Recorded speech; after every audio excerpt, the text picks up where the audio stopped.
Welcome, I'm Darren, and I'll be your guide today as I look at the 1998-99 Topps basketball set.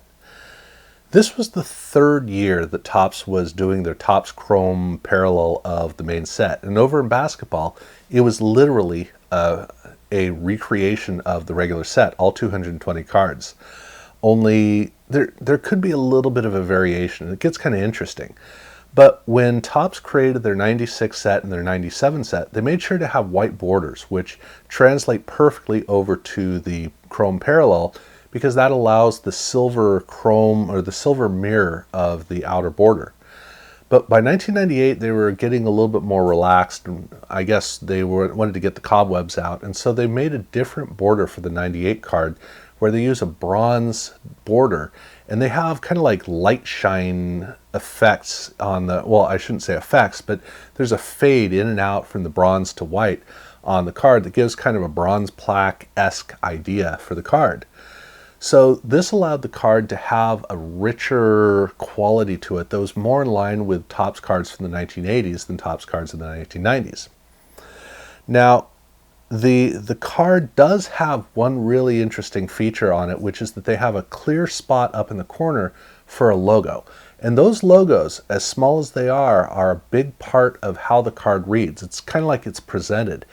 And this was pretty significant because at this time, a number of teams were changing their logos. And we had a couple of new teams that had been added to the league as well. So this was an opportunity to get more familiar with these logos in a more prominent location, to kind of get used to the new look of the league in a way. So kind of a cool quality to these cards. But it does beg the question, okay, so how did they handle the Topps Chrome versions of these cards? And well, in that case, they just pretended that there was no color on the borders, and they went ahead and had the normal chrome mirror for the border on the cards. Obviously, the cards also come with refractors, and this is for all 220 cards in the set. Only, actually, that's where things get really kind of interesting, because for Topps Chrome, the way they did it in basketball was every single card, Series 1, 110 cards, Series 2, 110 cards. For Topps Chrome, it was a single series of all 220 cards. But apparently they weren't selling enough packs, so in the regular Topps set, they included 10 of the Topps Chrome players. We're talking players like John Stockton, Michael Jordan. These players showed up here as kind of like inserts, but it's the normal card. So the actual card number, the regular card and the refractor, those showed up not in Topps Chrome packs. They only showed up in Topps packs. And so that means that if you only collected Topps Chrome cards out of Topps Chrome packs, you would be missing 10 cards from the set. They just weren't released there.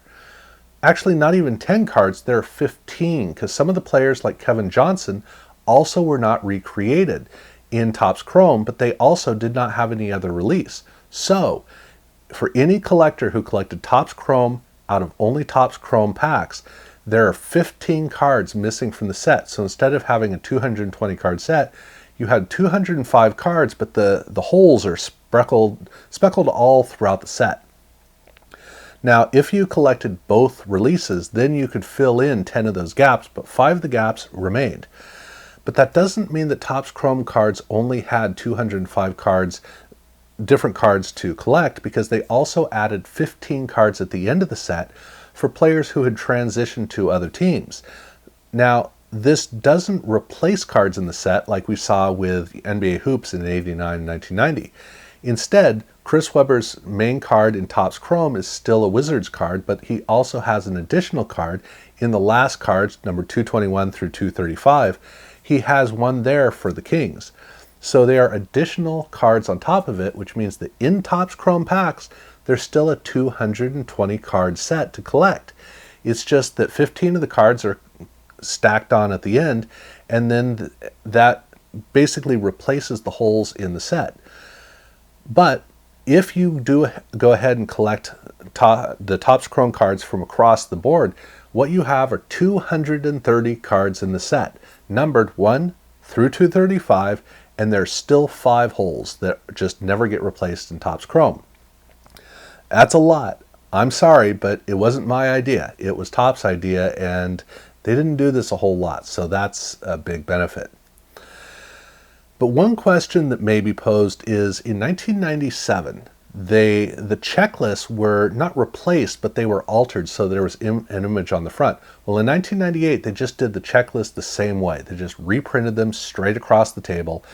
Only, obviously, there's going to be a little bit of a difference because now the numbers, while the numbers all line up, there are a couple of players who simply don't show up there, and then there are, of course, the additional 250 or the additional 15 cards at the end of the card set. And then they also, for what I believe is the second year in a row, have an O Pee Chee release for this card set. Now, this makes sense because at this point they had teams in Toronto and in Vancouver. So I believe these two sets were the only times they did O Pee Chee cards for basketball. I'm not entirely sure how that works, but yes, for these cards, they also have O Pee Chee cards. And then that leads us into the inserts, and they have a lot of inserts, and it gets kind of interesting with some of these. Now, the autographs for 1998 are 3/4 bleed cards with a brown border down one side, and they have a basketball with the number of the jersey of the player. So that's not the card number. The card number is on the back. On the front, they have the jersey number showing up on the basketball. So it's a little bit different than the draft pick cards from 1997. Then we get to the first proper insert set, which is called Apparitions. And this is one of the most unusual Topps cards because I can't think of any other Topps card that just has an etched foil surface on the card.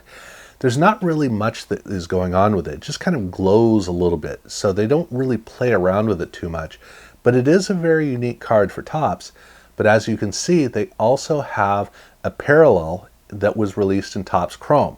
So in Topps Chrome, there are 3 insert sets that are repeated from the main Topps set. So you have the main Topps cards, and then you have the Topps Chrome versions as well. So there are 3 versions of every single one of these Apparitions cards.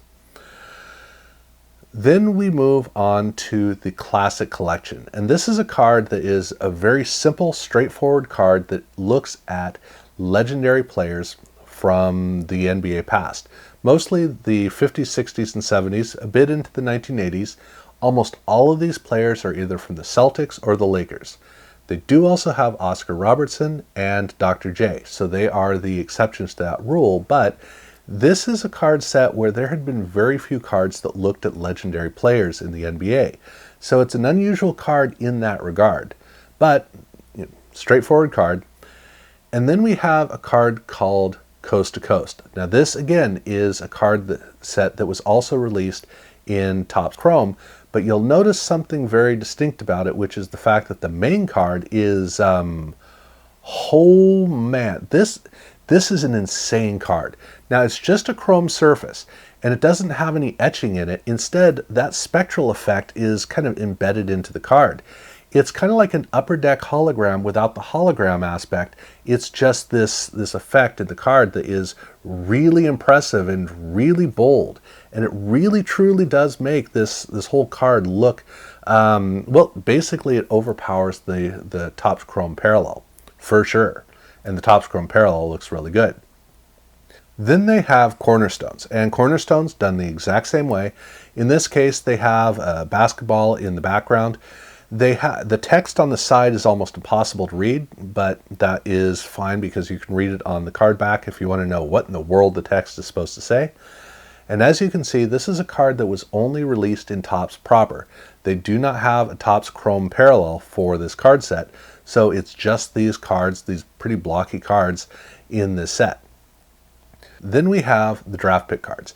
Now, draft pick cards, they've been doing this for a couple of years. This was the last year they would do draft redemption cards, which is a shame. I really like this tradition, but at the same time, it is asking a little bit much. It's kind of not very necessary.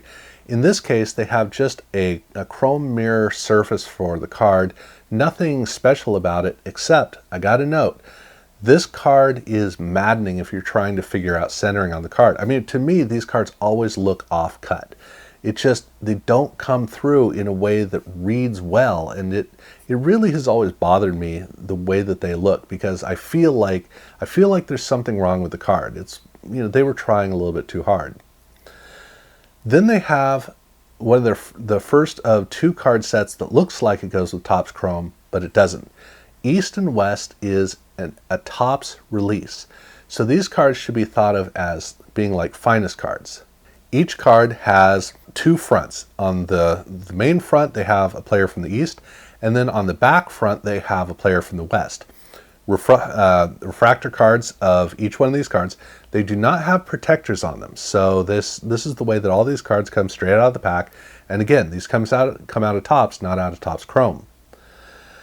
Then we've got a card set called Emissaries. And this is a card that is, to me, kind of a disappointment, which is saying a lot because I actually think it's one of the best mirror chrome cards of all time. It is really impressive because you can read so much of the surface, including even the map behind, comes through pretty well. The reason I say that this a really great card is a disappointment is because compared to those spectral cards, this feels like it should have something. So if you never saw those other cards, this one would be an amazing card. That's just not really the way that it worked, but oh well. And then they did a preview card set of Topps Gold Label.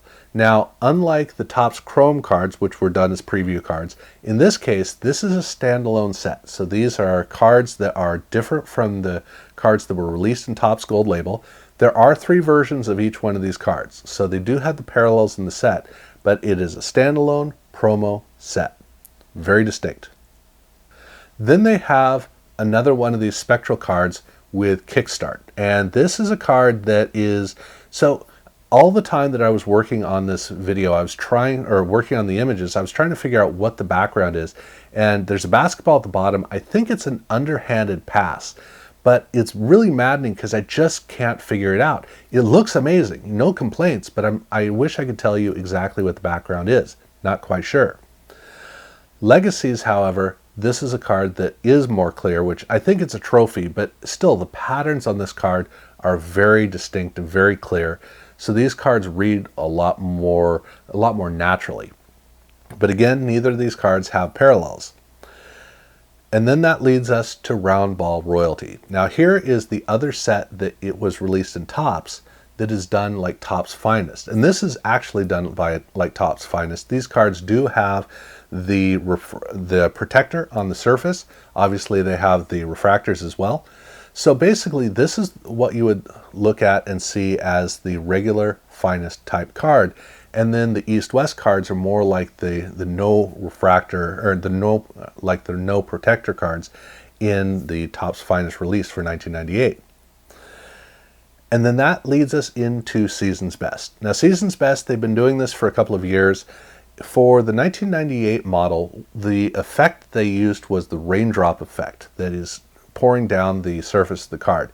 It's a really cool effect, one that's used across the entire span of this insert set. And you can see that these cards are the 3rd card set that come with the Topps Chrome parallel, obviously with the refractors as well. So this entire card set is done in that fashion. And for the set, they have 6 different themes. They have rockmen, they have navigators, bombardiers, soarers, postmen, and newcomers. So there's kind of a military government kind of a vibe to a lot of the themes that they have here in this card set. But that brought Topps proper to a close. Now with Topps Chrome, they also included 3 insert sets that were unique to Topps Chrome, which is an upgrade over what they had done at least in 1996. So of these 3 sets, the first set is called Back to Back.